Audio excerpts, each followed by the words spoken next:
Oi, pessoal, tudo bem? Estamos aqui novamente para o nosso estudo, né? Hoje trazendo o tema da obsessão. O nosso material é da MEP, apostila da Federação Espírita Brasileira, Mediunidade de Estudo e Prática, programa 1, módulo 3, tema 3, que fala sobre o obsessor e o obsidiado, né? Então, a importância desse estudo é justamente para que possamos conhecer aspectos cada vez mais profundos desse tema tão importante em termos de conhecimento, em termos de tornarmos conscientes dele, já que ele é, vamos dizer assim, comum na vida de todos os seres humanos, né? Dada a nossa condição evolutiva ainda precária, né? Incipiente. Então, favorece justamente esse processo. Então, para que possamos eliminar, para que possamos combater, erradicar, é necessário conhecer. Então, esse é o objetivo do nosso estudo. Esse estudo da obsessão, ele é composto de 6 temas, tá? Todo ele dentro do módulo 3 da mesma apostila. E, posteriormente, iremos trazendo outros aspectos baseados em livros, principalmente os livros de Manuel Filomeno de Miranda, né, psicografado através de Divaldo Pereira Franco, que tem justamente esse objetivo, que é de trazer o esclarecimento, a orientação, tá, para a libertação e, consequentemente, a correção. Então, baseado nisso, teremos condições de conhecer, de avaliar, de saber como isso se dá, o porquê, né?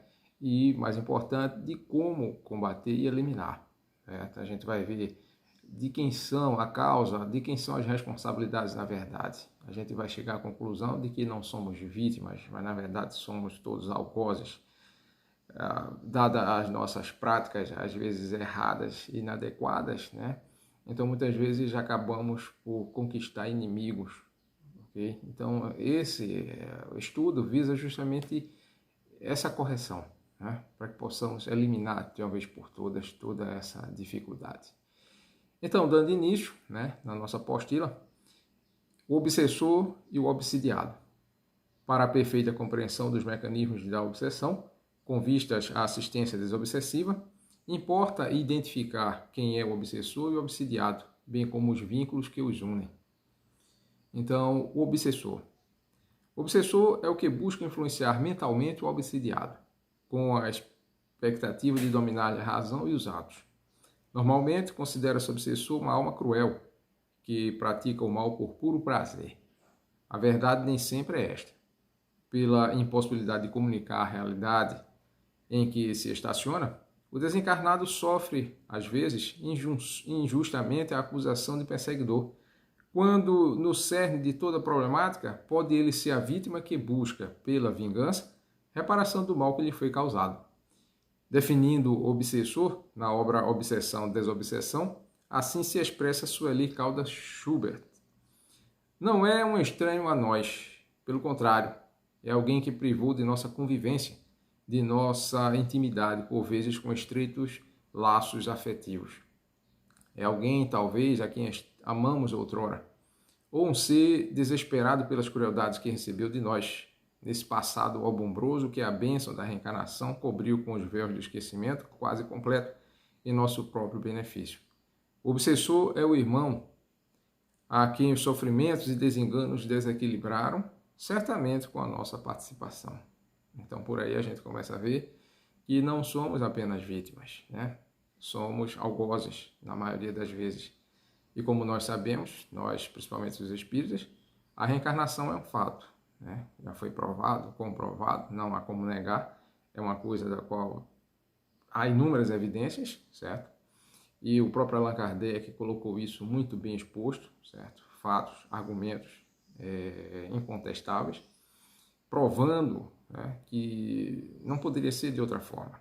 Então, a reencarnação é a realidade. Então, através dela é que vamos melhorando. Infelizmente, no passado, né, cometemos muitos deslizes, agredimos, maltratamos, ferimos, e é justamente aí onde causamos a dor, né, a desdita de muitos irmãos. que hoje se sentem no direito de cobrar, né? Foram ofendidos, foram agredidos, então eles sentem no direito e voltam contra a gente.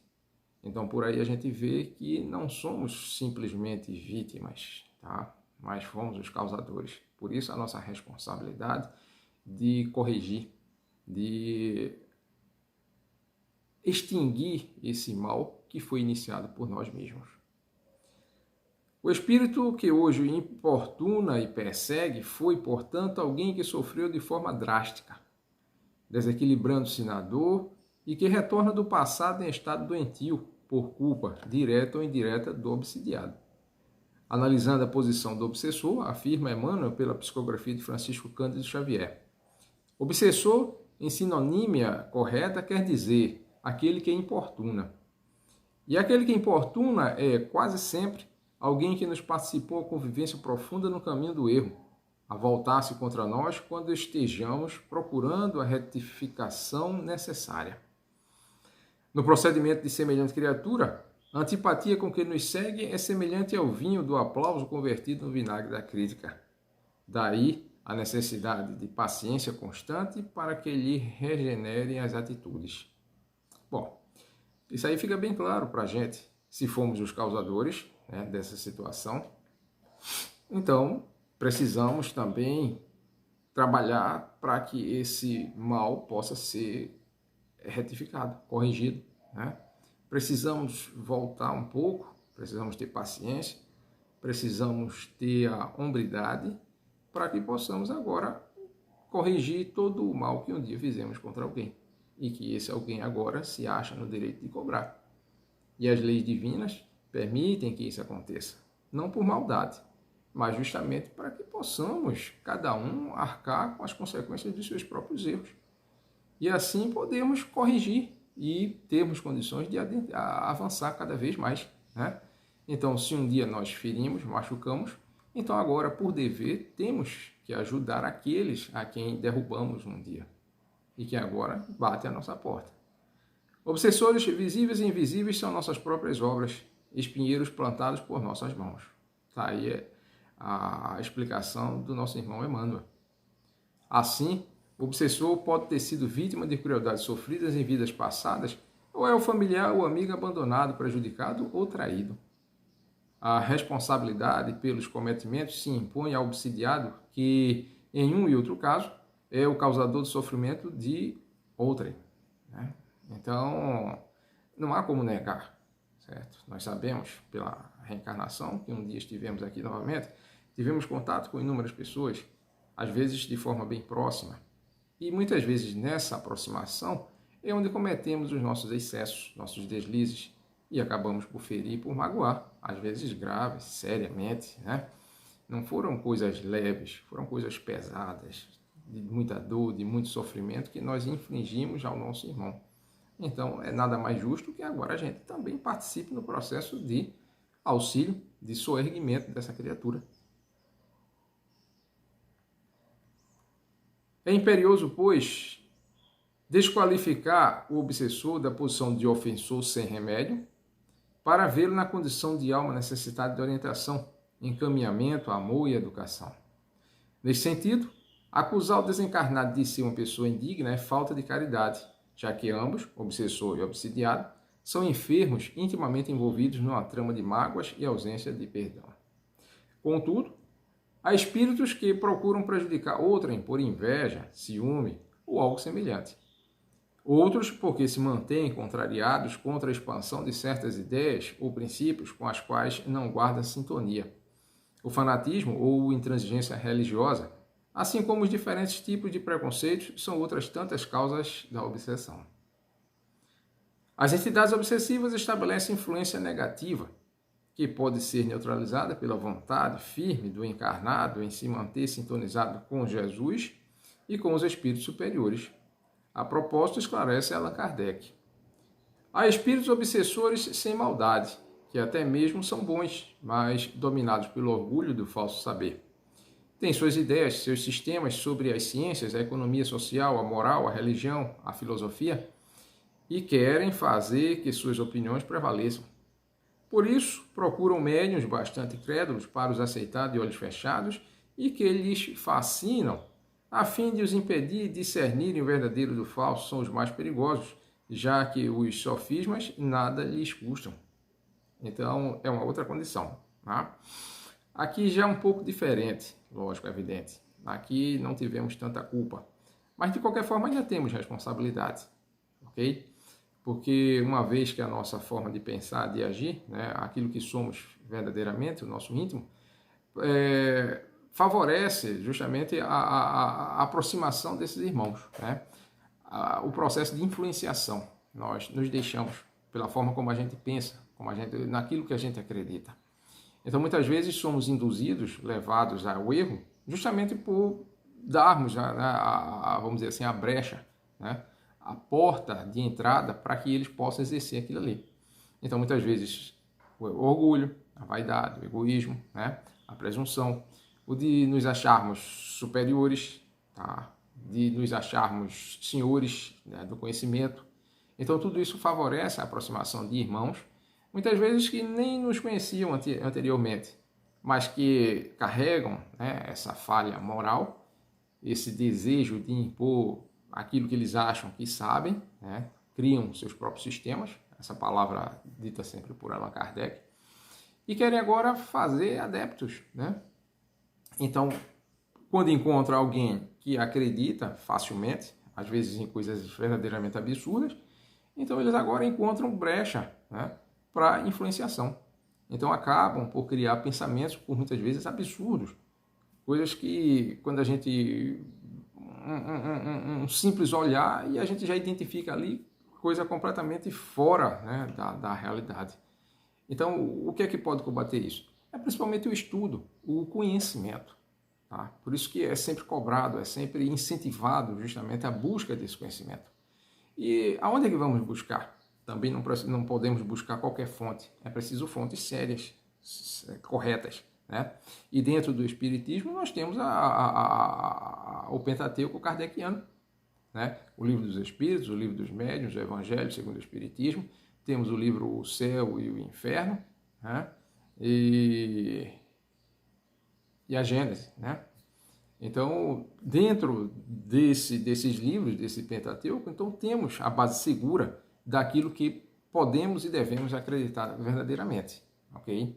Então, sem isso, estaremos realmente correndo risco de irmos por caminhos obscuros, difíceis, né? De situações, de consequências desagradáveis, muitas vezes. Bom, mas, dando prosseguimento, vamos agora falar sobre o obsidiado. O obsidiado é aquele que passivamente recebe sugestões mentais negativas e lhes dá acolhida. Sully Calder Schubert, na mesma obra anteriormente referida, né, Obsessão e Desobsessão, define o obsidiado. O obsidiado é o algoz de ontem e que agora se apresenta como vítima. Ou então é o comparsa de crimes que o cúmplice das sombras não quer perder, tudo fazendo por cesseá-lo em sua trajetória.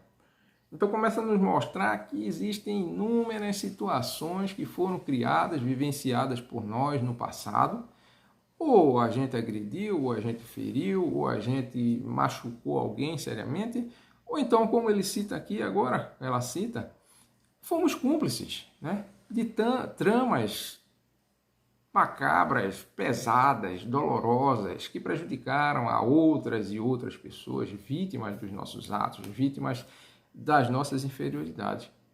Então agora, pelas leis divinas, somos obrigados a carregar aquilo ali. Não por castigo, por punição, mas por uma necessidade de refazimento, de entendimento, de aprendizado. Só assim poderemos tornarmos espíritos plenos em moralidade. Então é justo, né, que aquilo que nós causamos, que agora também sejamos capazes de corrigir.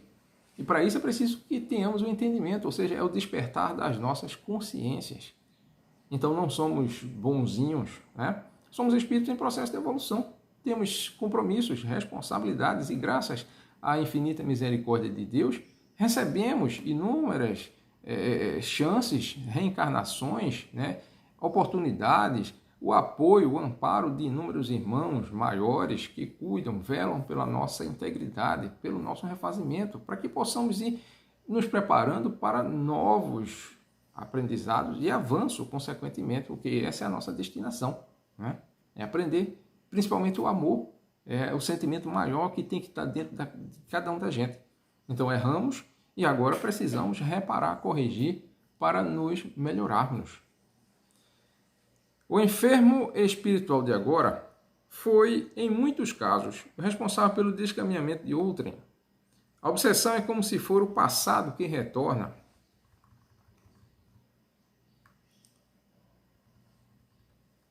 ensejando o reencontro reparador com o antigo compasso ou vítima. Segundo as manifestações da lei de causa e efeito, é que todos estão vinculados, a fim de que, reajustando-se perante a lei de Deus, perseguido e perseguidor, encontrem um caminho da libertação espiritual que os conduzirá à conquista da elevação sublime. Ok?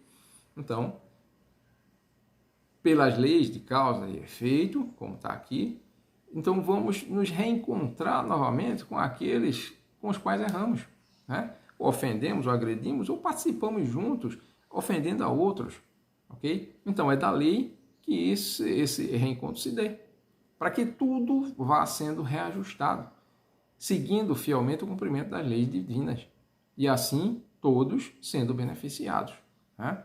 Então ninguém está isento, ninguém é melhor do que ninguém, todo mundo tem um caminho a percorrer, caminho de aprendizado, de libertação, e ele se dará, mais cedo ou mais tarde, né?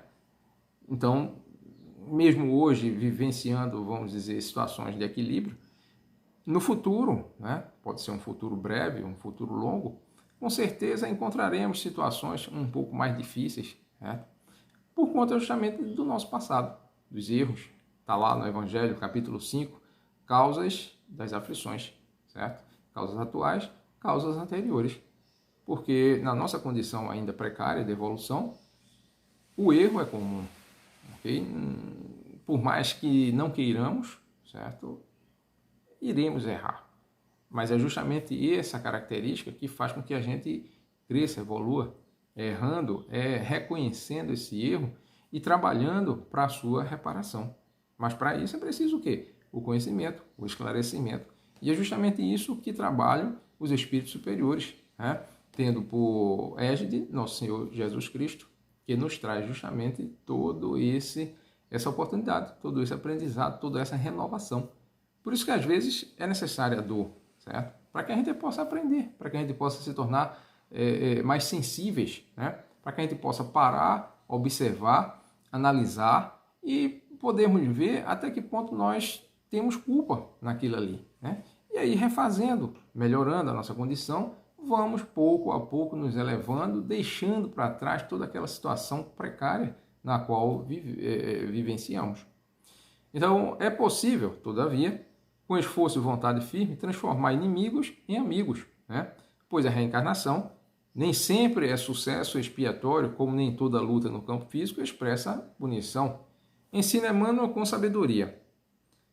Toda restauração exige dificuldades equivalentes. Todo valor evolutivo reclama serviço próprio. Nada existe sem preço. É uma verdade. Por esse motivo, se as paixões gritam jungidas aos flagelos que lhes extinguem a sombra, as tarefas sublimes fugem ligadas às renunciações que lhes acendem a luz. Então é preciso que estejamos conscientes disso. Estamos aqui não a passeio, como a gente sempre diz, mas com sérios compromissos, com sérias responsabilidades. Então não podemos perder isso de vista. Temos os nossos guias espirituais, nossos mentores, tutores, né, que velam justamente por esse caminho, por esse aprendizado, e que tanto nos auxiliam. Então precisamos aprender a dar-lhes ouvido, né, a todas aquelas situações que chegam, às vezes difíceis, né? Mas precisamos ter coragem, paciência, precisamos ter gratidão sempre a Deus por nos conceder essa oportunidade, por nos colocar nesse caminho de refazimento, de aprendizado e, consequentemente, de elevação. Não podemos nunca maldizer esses momentos, mas agradecer, louvar. Precisamos entender e jamais perder de vista que somos espíritos imortais, tá? Não somos da matéria, não somos aqui. Por isso que aqui tudo é temporário, né? Por isso que o corpo, ele perece. Por isso que todas as coisas aqui, elas nada nos pertencem.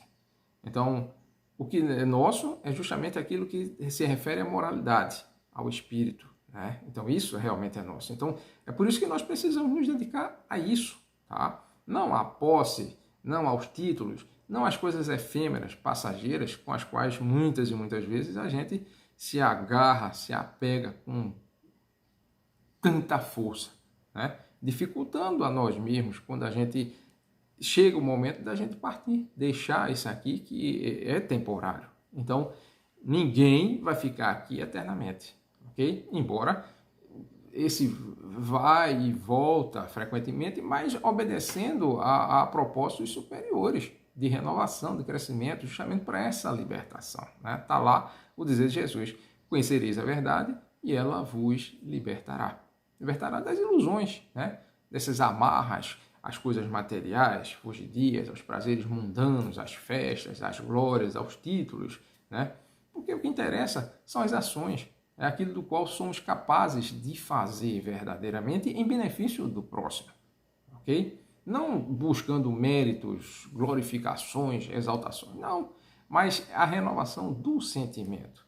É o de podermos fazer algo de bom, de concreto, né? É a árvore boa que produz bons frutos, ok? Então, se o esquecimento do reencarnado impede a completa lembrança dos fatos que iniciaram a contenda, e que agora se desdobra, é por conta e obra da misericórdia divina, uma vez que a recordação poderia se configurar como demais penosa, o que impediria a renovação dos sentimentos. Então, não vamos aqui contestar, né, o pensamento de Deus. Se ele colocou, é porque ele sabe a necessidade. Então, precisamos apenas aceitar. Não podemos agora, mas o esquecimento seria melhor que a gente lembrasse. Não seria. Se Deus colocou, é porque ele sabe muito bem que é melhor para que a gente entre na novo período de vida terrena, que a gente não lembre nada do anterior. Ou até lembra, né, de forma intuitiva. A gente vê, tem casos, inúmeros casos, de pessoas que têm uma lembrança forte, né? Às vezes reconhecem lugares, inúmeros casos aí narrados, né, nos livros, em vários meios, de pessoas que lembram, né, frequentemente. Mas isso tem um objetivo, tem um porquê, ok? Mas a gente não pode nunca querer contestar aquilo que Deus traz para a gente, certo? É preciso que a gente aceite, é a resignação, é diferente. Resignação é uma coisa, acomodação é outra. Estamos falando aqui de resignação, ou seja, é a aceitação.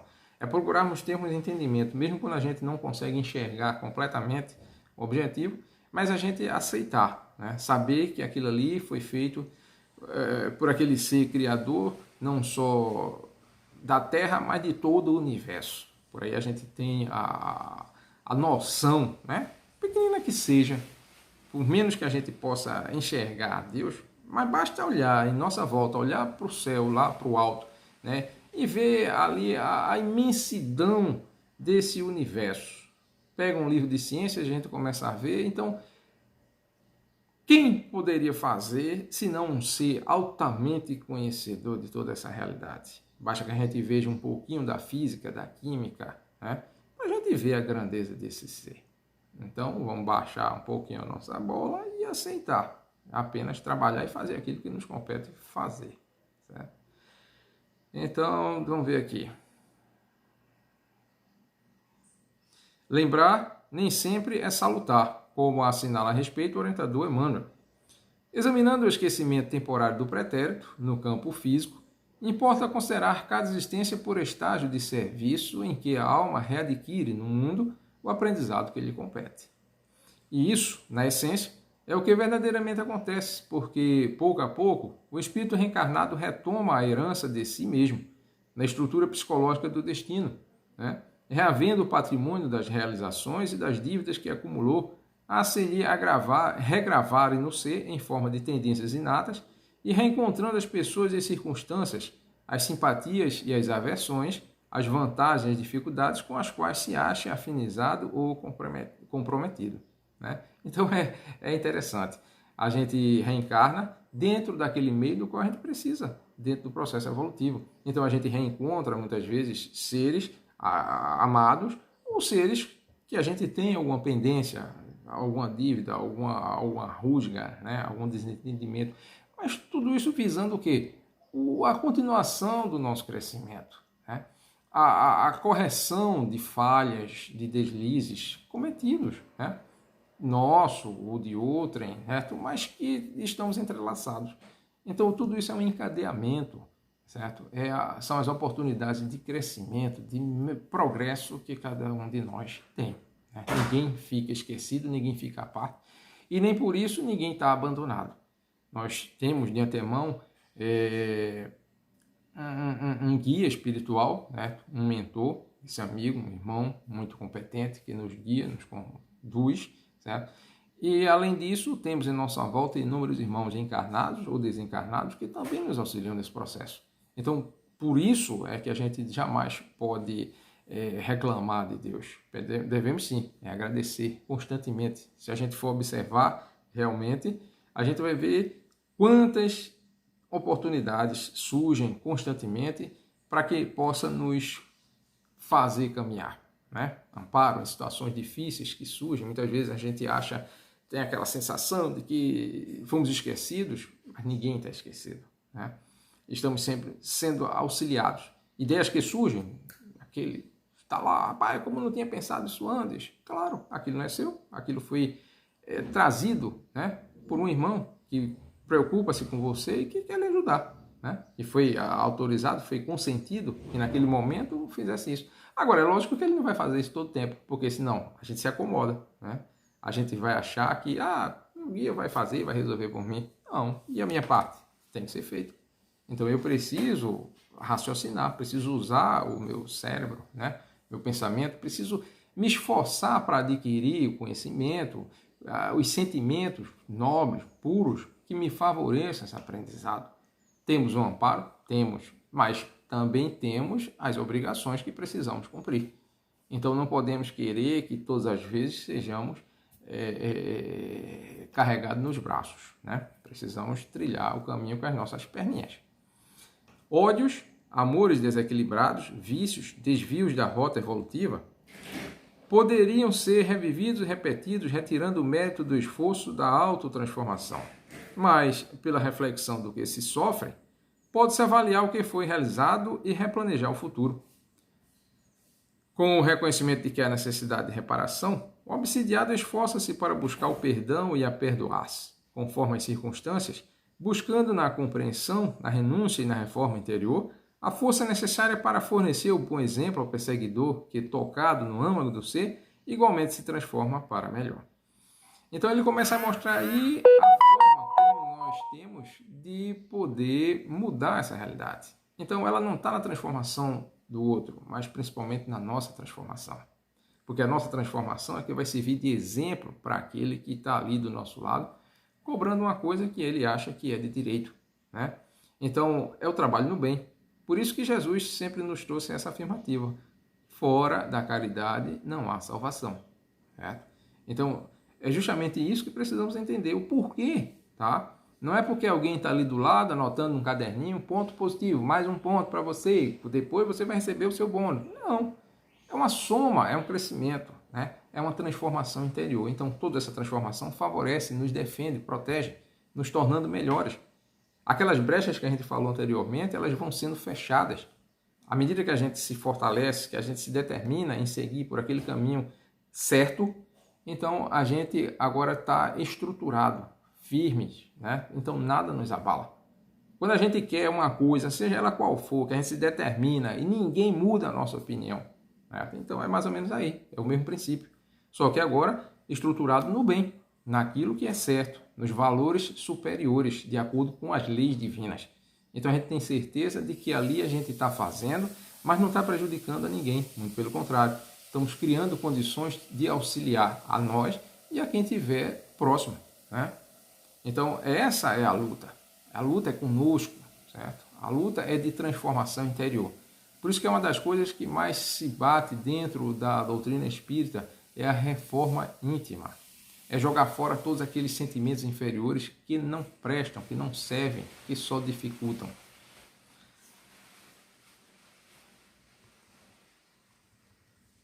Muitas obsessões surgem pelo interesse em uma vida regada pelo prazer e pela irresponsabilidade comportamental. Aí, né?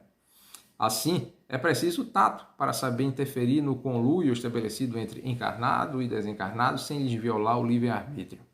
Afinal, obsessor e obsidiado não são estranhos entre si. Atraídos por desejos e viciações não resolvidas, encarnados e desencarnados unem-se em processos desarmônicos, né? Nessas condições, as emoções e sentimentos são corrompidos com o passar do tempo, produzindo desordens consideráveis à mente, com graves consequências no cosmo orgânico. Daí Allan Kardec elucidar: há pessoas que se comprazem numa dependência que favorece seus gostos e desejos, né? Cada estágio desse que a gente vem estudando, tá, fala um pouco justamente sobre a obsessão. Anteriormente nós tínhamos visto, né, os seus tipos, os seus graus, né, o que vem a ser a obsessão. Tá? E aí a gente vai, pouco a pouco, percebendo que tudo isso é fruto de um processo de sintonia, ok? De afinização. Ora, a afinidade é justamente a concordância de pensamentos, de ideias, sejam elas boas ou ruins. Quando ela é boa, ótimo, perfeito. Quando ela é ruim, aí é onde está o problema. Porque vamos sintonizar com irmãos desequilibrados, perigosos, né? E muitas vezes vamos sofrer influenciações quando não somos nós que vamos colocar ele no mau caminho, certo? Justamente porque o perigo não está só dele para a gente, não. Também está da gente para ele. Porque todos nós somos espíritos, cada um de nós é uma individualidade, né? Tem a sua mente, sua capacidade de pensar, de agir, e muitas vezes estamos agindo de forma inadequada, dando exemplos errados, certo? Então, pelas tendências, né, que cada um de nós tem, é onde a gente vai agora sintonizando, criando os vínculos, ok? Então, é justamente aí onde mora o perigo.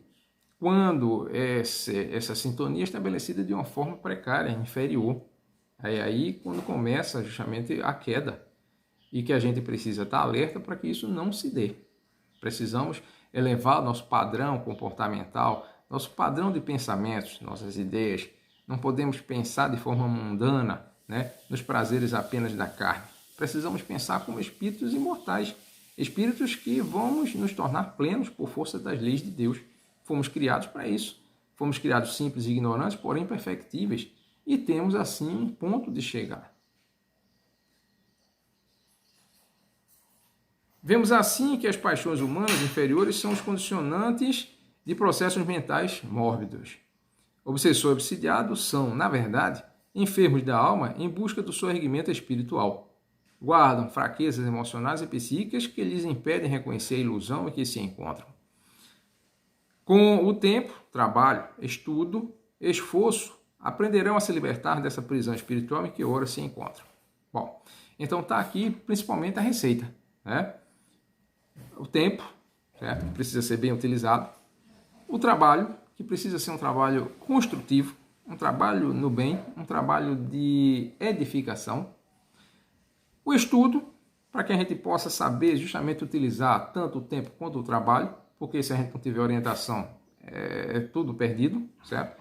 E o esforço, é nos determinarmos, é querermos, é termos sempre a vontade, que é uma força poderosa, mas tudo isso sempre bem orientado. E o estudo é, vamos dizer assim, a chave de tudo isso, porque só ele tem a condição de nos levar pelo caminho certo, ok? Daí a necessidade de estudar, estudar sempre. Temos aí obras fantásticas, temos obras que não podemos confiar, mas temos obras fantásticas.